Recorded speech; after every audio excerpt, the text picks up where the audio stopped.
I would say the three remarkable things. One was the extension of the judgment of State of Punjab versus the Secretary to the Governor delivered 4 months back. That itself is remarkable.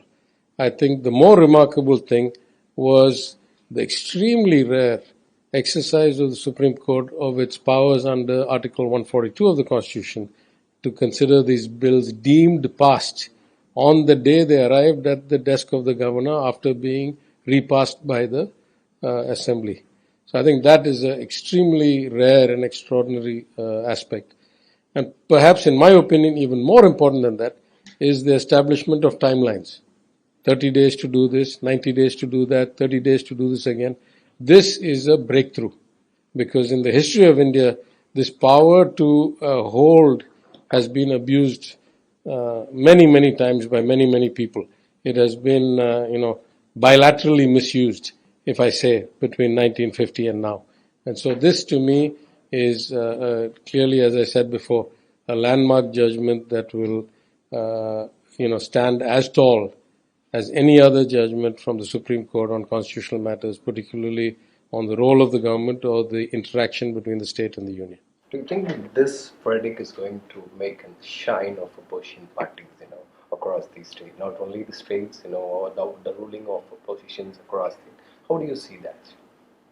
I don't know what you mean by shine. No, because this verdict, it's been a historical move. So Yeah. like a lot of without the taste of BJP alliance or something on India alliance, people who are take on. How do you see that? Look, I don't see this as a political issue. Sadly, the government of India, the union government, has politicized a lot of things. I'm not saying they're the only ones. Anybody who reads history can read examples everywhere. So I am not here to speak politics. I'm just saying that the system of administration is under great stress.